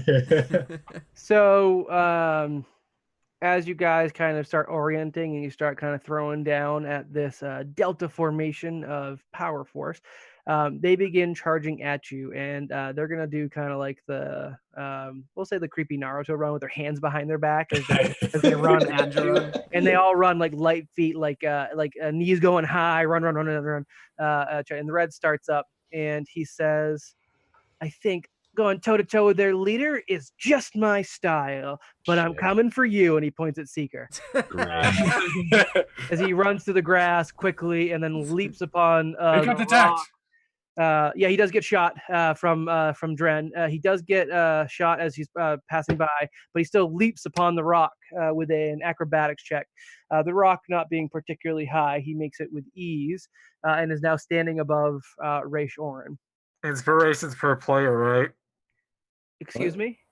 Inspirations per player. Yeah. You each got a point of inspiration. Why would you roll? A 1. So you can either re-roll it or see if you hit Rye. I'm gonna re-roll. Wait, what is inspiration? You guys all got a point of inspiration, which again is a D&D thing that I stole over. You each have 1 point of inspiration that you can spend as a free re-roll. For anything. Yeah, because you got that from your rousing speech. Yeah. Also +4, remember? +3 because Pat only gives a +1. Oh, yeah. That's a 24. Against which? It's a No. no. EAC, He means is it an damage energy type. weapon or kinetic. It's a laser pistol. So energy EAC, that'll hit. Okay. And that's going to be a whole whopping D4. Yeah. Not 4. Total. And you got a best one to +1 use point of all damage those from Riot, elements. sounds like? Yes. Oh, so 5. Did you add half your level? Do Do you have, what is it, weapon specialization? I do. Might Yeah. not as Solarian, right? Yes, he does. Okay. But so half your there's level. no other bonuses, right? So It's plus half your level for yeah, so it's 1 on the D4 +3 +1. Okay. Okay. Oh, Nice. All right, But minimum damage. I like it. It's the cheapest pistol I could get without like just spending all my money. So All right. So the shot like runs past him. He kind of moves out of the way, but you clearly like interrupted him. So he's definitely affected by that. But he does leap up in front of Rye. And which weapon is he got? He's got a monophonic interference blade. Chris, if you want to Google or look up monophonic interference blade, I'm going to make a roll. It is a heavy to hit. hooked on monophonics. Oh, that just means that he only has one phone. Yeah. It's a 30 to hit your your KAC. Me? Yo, yeah. 30? Yes. Yeah, I'm not Mike. I don't have that type of armor class. That was a brawl thing. You guys are in trouble. Yeah, this is gonna It was hurt. monophonic what? Oh, jeez. Interference blade. I don't even know what book it's from. It came from a generator that's using all of the books. Yeah. I can look it up later. I think it's probably only going to matter on a crit, I assume. It has critical wound. Maybe that's what it's about. Critical wound's quite nasty. However, for the damage, you are not going to like this. Oh, okay. You take 20 points of damage. Cool. Slashing. Oh, And we have to fight Ooh. 5 of these guys. And I don't It contribute is any page damage at all. 50 of the armory. I got this. Okay. Yeah. If it's fun, let me know because he's wielding it. Not everyone else. Everyone else has a different weapon. All right. While you're doing that, the blue forcer is what I'm going to call them, forcers, does the same ninja run, but he is running off at the same time towards Dren. The rocks leading up to Dren have a bit of a ramp, so he's able to do it without an acrobatics check, and he strikes out with a living lash, which is That's also the armory. that's another 30 to hit. KAC. pretty sure that's gonna do it. Okay, it's a little bit less damage, but it's got a fun effect. But on critical, so it doesn't matter right now. Where is my? You took minimum damage, and it is 11 points of damage slashing. Okay. The next one up. Let's see. I don't think these other guys are gonna reach, right? He could get to you as well, actually. Yeah, yellow's gonna pick on Dren as well. The yellow forcer running alongside the blue one wields a red star plasma doshko. So it is a giant, almost energy-looking axe thing that it brings down upon you. Originally, as they were standing there, they weren't wielding weapons. As they move across the field, you see these different items kind of spawning in their hands. You probably can tell pretty quickly that it's a gimmick. They aren't actually, illusory or magic. It's just the fact they had some sort of way to hide them. There's a couple of ways to hide weapons in Starfinder. I believe Zero uses one of them. One of them hides it up his buttholes. Probably this one. The red star doshko comes careening down. Let's use a different die that's maybe nicer to you. Almost a nat 20, but instead it was a 14 plus 14. So 28. Yeah. Okay. And Bro, where are you? that's going to be 14 points of energy and fire damage. So 14 total from that. Next up, I'm tired of not hurting you guys. These guys are actually under leveled, but the encounter level is higher than you are used to. The Pink Forcer is going to not be able to catch up to anyone. So they run. They're going to use their entire move. They're going to go around the rock. They're going to attempt to stay clear of Rye so they don't draw any attacks while they're running by as they attempt to flank. Does running by Sheerket underground trigger anything? I was looking into it. The movement, so burrow counts as regular movement. Okay. It says it follows the regular rules, so I would assume so. So what does running by you do? I think it would actually provoke an attack of opportunity. I'll allow it, even if it's wrong. I don't care. I get it. Because she does have blind sense, or tremor sense, I guess it would be. She sees it coming and then kind of just, hold on, I got this. Right up there. Stabs up at the Pink Forcer. Yep. Make your attack roll. You got it. Melee attack. 15.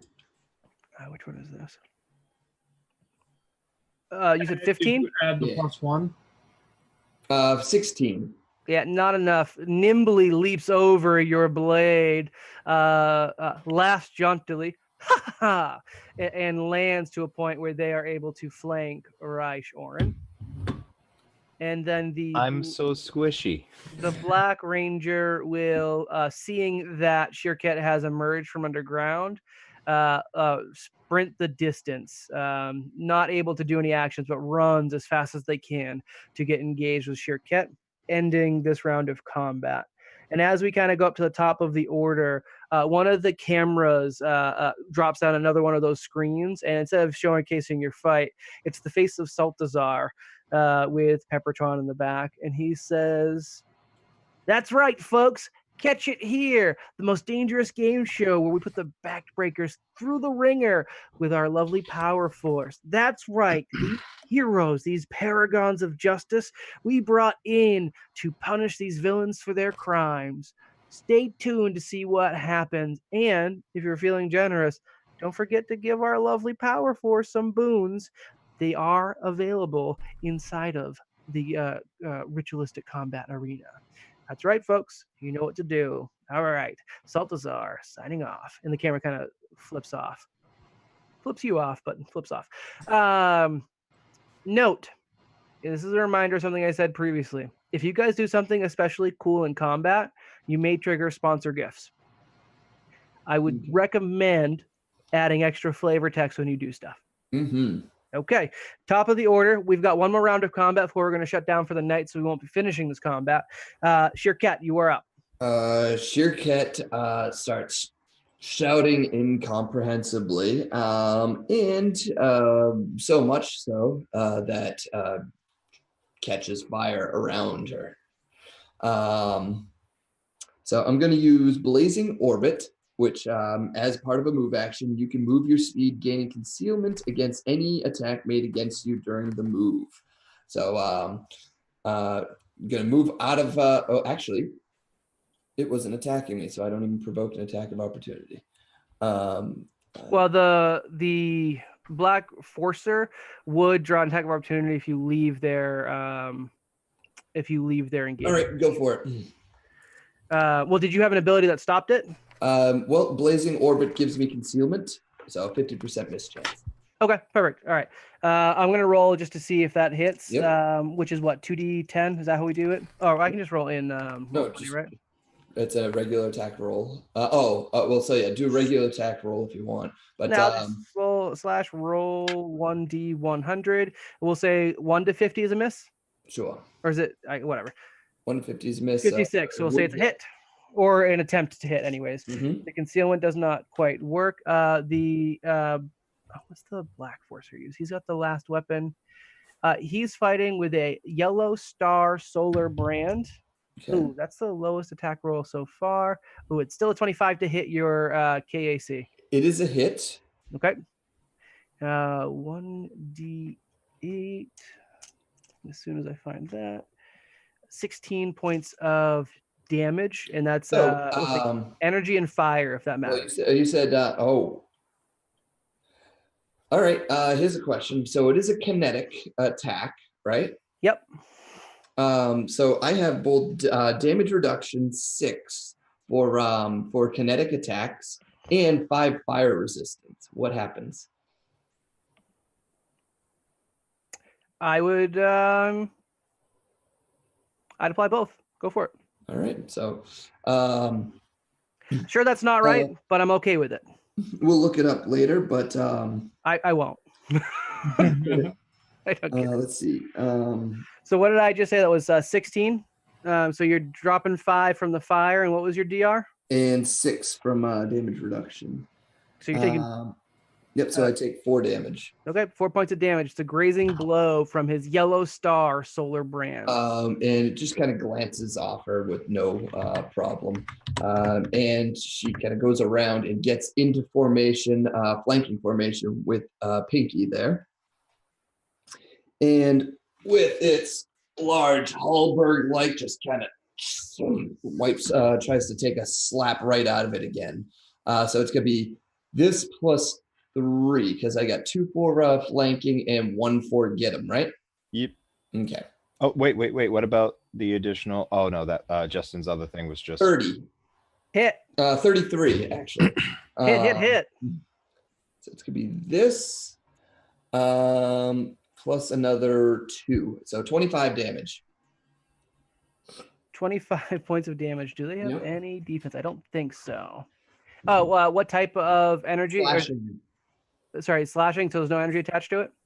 No, the Solarian weapons do not have energy attached to it unless there's a crystal attached to it. So 75 minus. Oh, sorry, I just told you HP. 25. Yep. Okay. And that was Pink Ranger. Yeah, you managed to like slash into the armor, which flashes with the Solarian energy, but you're able to kind of get through it, graze their back for a very hefty blow. You do notice the armor has been glowing a little bit brighter since they moved. It seems, as a Solarian, you recognize that they're also getting further attuned. Mm-hmm. And as it comes down and cracks into the back of this Solarian, so Sheerkat just comes up behind and says, "Stay off Reich, Oren." I second that. In response, she looks at one of the cameras because she can't really look back at Sheerkat, and stay off drugs. Zero, you're up. All right. So seeing them, group up on Rye, Zero is going to be very happy. Move 10 feet, and then also going to aim at the pink one with my semi-auto pistol. So I will attempt to trick attack it for 28. So it's 20 plus its level if it's a character. 20 plus its level, that's enough. Yeah, that's fine. You get it. All right. So it now takes -2 to its defense till its next turn. It's considered flat-footed. All right. And my attack is a 27. Hit. All right. And so 21 damage. Or 22 damage, actually. 22 damage to the pink person. And, right, that's fine. So that's going to be... All right, I can do math in my head. Yeah, it takes the blast, glances off their armor, like shooks them forward a bit. They're still standing and doing fine, but definitely getting rocketed by your blows. Question on Sheerkat. You're able to attack and stay burrowed? No. Oh, okay. All right. I don't think so. What's the red line for? That is Blazing Orbit. That is all fire. Oh, okay. So you did leave fire trailing behind you. I probably should have mentioned that. I'm sorry. No, I'm just wondering why there's a red scribble. Yep. Okay. All right. That'll be there until my next turn. Totally fine. Firm blast on that one. And is there anything else you're doing, Zero? No, that's it. I moved. Okay. Dren, you're up. Rye on deck. Okay. So you guys remember what I got last episode? No, I literally have forgotten entirely. The punishing enchantment. Yeah. It's gonna be a bit punishing to me where I'm getting hit for 25 at a time. But it's okay. So Dren, after just having been hit by Blue Ranger and Yellow Ranger here. Forcer. Says, double team me, will you? I think not. And then he activates his Solarian weapon and slashes at the blue Forcer for hopefully some... Oh, yeah, okay, that should hit.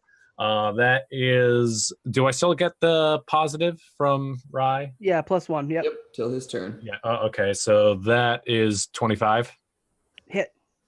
And that is going to be for 2d6. Da, da, da, da, da, da.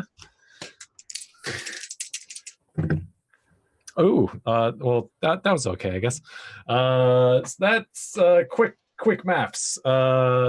12 plus 5 is 17, plus 4 is 21 damage. Did you add the additional one from Ryan? Actually, I get a +2 more for damage bonus for being photon attuned. So that is 24 damage. Okay, sounds good. And what's the punishing thing do? So I take a d6, I believe.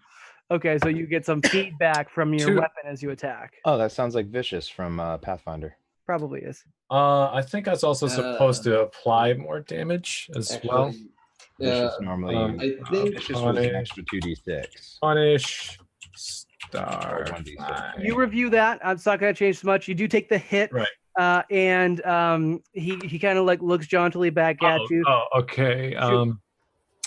When you damage a creature with the weapon, so if I were to attack again, I would get another. You're getting our last session. Right. Our Pathfinder, because you actually got Vicious in. Right. Yeah. Game.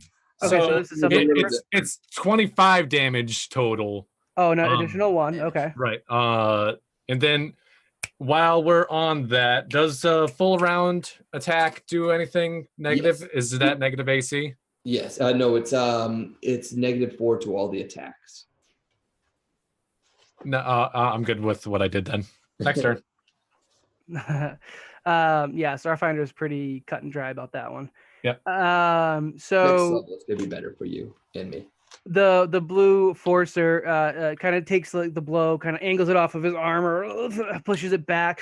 You maybe got a good scratch on him, and he kind of does like low knuckles with the Yellow Ranger, and he's like, "Double teaming's how we do against injustice, you pirate." That leaves up Rye. And as soon as Reich goes, Sheerkat says, Reichhorn, run! I go, I know. I reach into my behind. I reach behind my back and I grab a. Hold on. Could someone clip Patrick almost saying he reaches into his behind? Okay. No, I wasn't gonna say reach into my behind. But That's not what I wanted. I was gonna say my bag, and then I don't actually know if I have a bag. But I reach to wherever my grenades are stored, and I say, "You shouldn't crowd It's me, your didn't they, behind." So I say, "You shouldn't crowd me, didn't they tell you I have an explosive temper?" And I toss gingerly a grenade to this corner on the upper left of the red guy. So you throw it right behind the red Forcer. It does provoke an attack of opportunity. That's fine because my aim is to get out of the... Well, we can do this as I move. Yep. Whether you want me to move first or toss first, that's fine. I get a +4 to my AC versus attacks of opportunity. So I would be sprinting behind this cover, but tossing as I go, if you'll allow that. Sure. Aiming at the corner right there. Yeah, okay. That's fine. And that's just it's like a very low DC, isn't it? I'm going to make it a DC 10 because you're on the move. But you probably can't fail a DC 10, right? Yes, I can. It's a strength roll. Oh, I'll give you a DC 7 for arbitrary goodness. What did I roll? I'm not in the menu. 19. You got a 20. Oh, okay. All right. So, yeah, you hit back there, no problem. They are both making attacks of opportunities against you. Noted. Okay. I'll do that first. Red is plus Is this 14 to KAC? hit, and pink was using the Doshko. They're both plus 14 to hit. Okay, so What? yeah, 20 to hit and 19 to hit. KAC. Oh, and then you've got plus 4 to your AC Yeah. from that. So they both miss. Okay. They basically try to strike you, and their weapons connect midair over you as you kind of crouch down, throw a grenade behind you. They look at each other, and then they nod appreciatively and retract their weapons as your grenade goes off behind the red Forcer. And this grenade is? It is the Frag 2. Oh, I thought you were going to go smoke bomb or something. Oh, God, no. It's 2d6, which great. So 5 damage to all 3 of them. They can save against a DC of 14 to take half. 14. All right. I've got the first guy rolled nat 15. That's the black Forcer. The red Forcer does not roll enough. He doesn't make the save. Pink Forcer, what is their actual save? It's reflex? Just under it. She got a 14. Oh, wait, did you say it was 14 or is it 15? It's 14. It's okay. 14. The black and pink Forcers make the reflex save. Red Forcer does not. Okay, so 5 to the one who doesn't, and then half to the ones who do. Which we round up, right? Down. We round. Oh, so down. 2 damage? Always down. Always okay, down. So 43. And then it was the first time the Black Ranger's been hit, or Black Forcer. Okay, all right. The explosion rocks behind them, and instead of seeming perturbed or hurt, they all immediately strike poses where their leg goes down, arms go up the same way their legs going down as the explosion goes behind them, as if they've trained for this very moment. They do not look at it. I should have thrown my incendiary. Not look at it. Yeah, they're definitely posing there. After Rye, we're up to Seeker. Okay, so Seeker's gonna hop over next to Rye. Like, hey buddy, what's up? You're kidding, right? That was an explosive idea, using a bomb. I think I'll do that too. And so I take out a grenade. Puns, unless I'm making the puns. Take out a grenade and I cast my... What's called in there? Yeah. Nanobots? My nanobots. Inject nanobots. Yep. I would have gone over to Sheerkat, but I figured Sheerkat's probably going to come over to where Rye is. You don't want to be anywhere near Sheerkat. Nope. I was going to go right next to you. Speaking of explosive. So you move, you're charging up your grenade, and then that's it, right? Yep, that's it. Okay. Putting a little heat on it, and then it's the Power Force's turn. Go Power Forcers. The 3 surrounding Sheerkat almost act in unison. The Black Forcer running straight through Sheerkat's flaming trail to get next to Sheerkat. And then the Red Forcer going slightly more around towards where Rye and Seeker went, but instead angling back. So they're all 3 of them around Sheerkat. What's that flame trail do? Yep, 2d6 damage. 2d6 fire damage? Yep, no save. Right. Seeker yells out, I'll take care of it. I thought you were going to come punch me in the face. 2d6. 9 damage. All right, they each he takes, so he's got his solar armor protects him from 5 of it, so he'll take 4 damage. Okay. Punchable face right here. And from right behind here too, pointing at Rye. He kind of like, as he's kind of jumping towards Sheerkat, he does like a peace symbol at you, and he says, "There is a lot of justice to go around." And that was his standard action. Like that. There's 14, and no, wait, what is the? Okay, yeah, they all have plus 14 to hit with their weapons. Mm-hmm. I'm just gonna roll 3d20. I've got a 5 from the Black Forcer. Plus 14 is 19. Okay.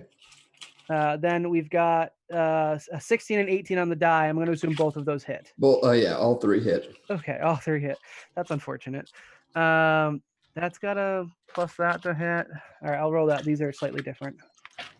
Let's Tell me what you're doing for damage. What type of damage? Will do.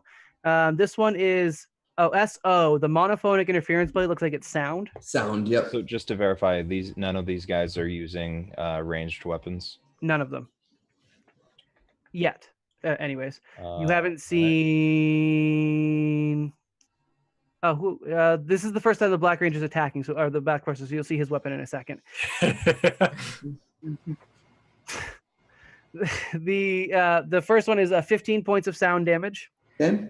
This one is energy and fire, and it is 19 points of damage. So 14. So 15, 14.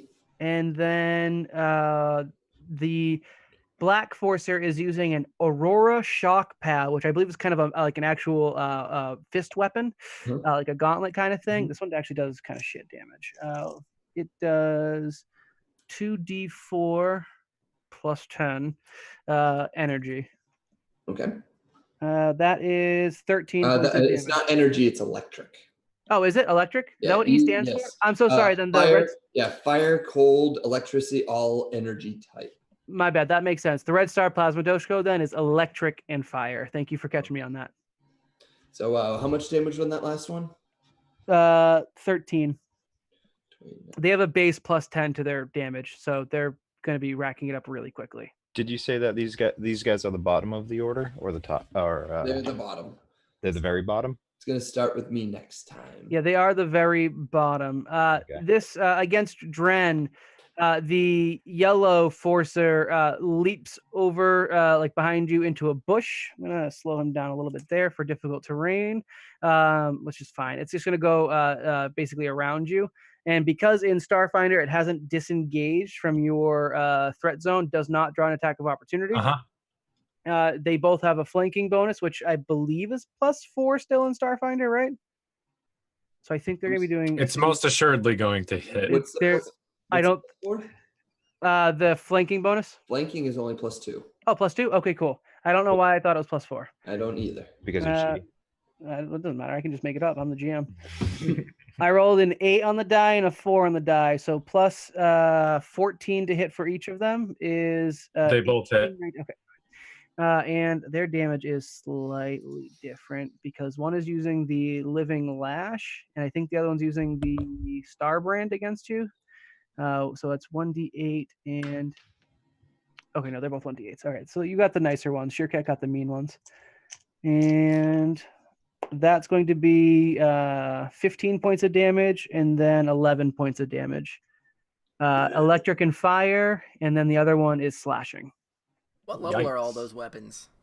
The weapons are all, I think, level 6. Yeah, see, and that's also a thing, because I only have a level 1 at my one weapon. We haven't really got enough money to get good weapons. Well, survive here. You'll have plenty of money, or you'll have their weapons. I have something I want to do if that's the last turn before we shut off the.